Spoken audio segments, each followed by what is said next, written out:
भगवान का नाम जो है भगवान से भी बड़ा है।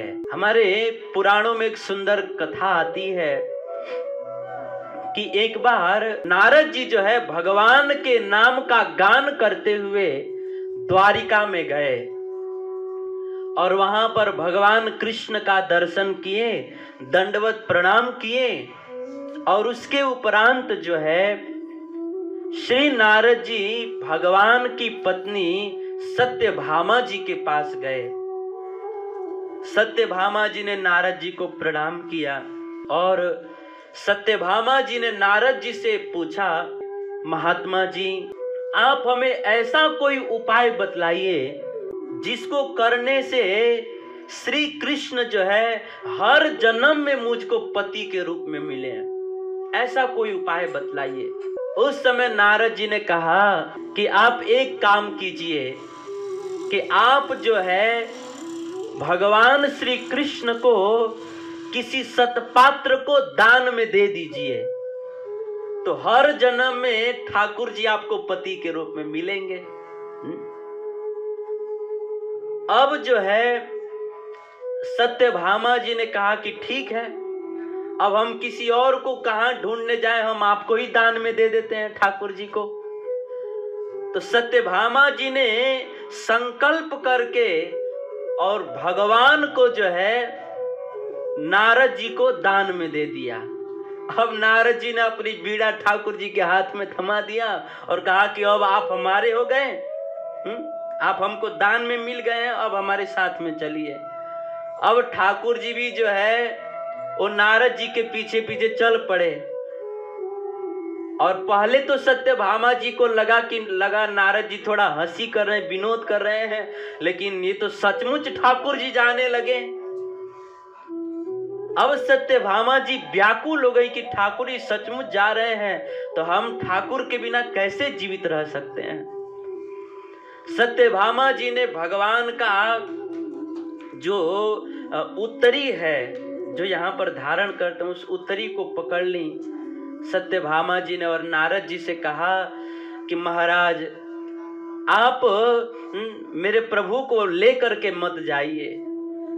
नारद जी ने कहा कि देवी दान में दी हुई वस्तु कभी वापस नहीं मांगी जाती है।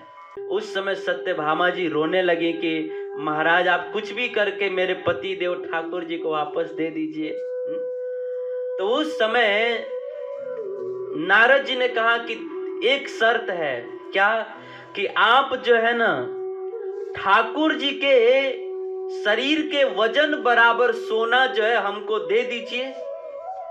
एक पलड़े में आप ठाकुर जी को रखिए और दूसरे पलड़े में उनके वजन बराबर सोना तौल करके उस सोना हमको दे दीजिए और ठाकुर जी को ले लीजिए। सत्यभामा जी खुश हो गई।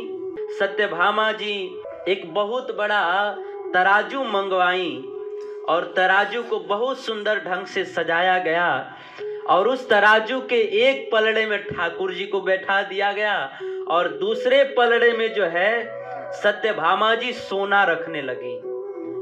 अब जो है जितना सोना रखती थी वह सोना जो है ठाकुर जी के वजन से हमेशा हल्का ही पड़ जाता।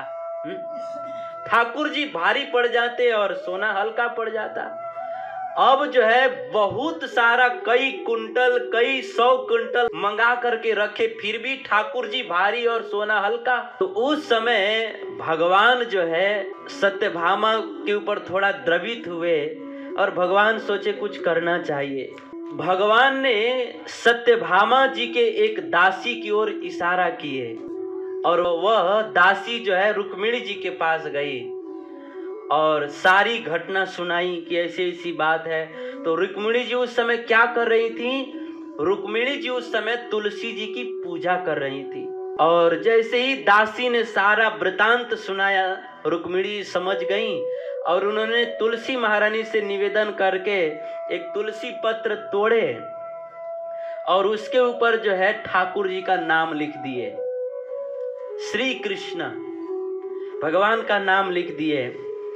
और रुक्मिणी जी ने दासी से कहा कि आप जो है ना ठाकुर जी के दूसरे पर जितना भी सोना है ना वो सारा सोना उतार करके ठाकुर जी के दूसरे परड़े पर रख दीजिएगा।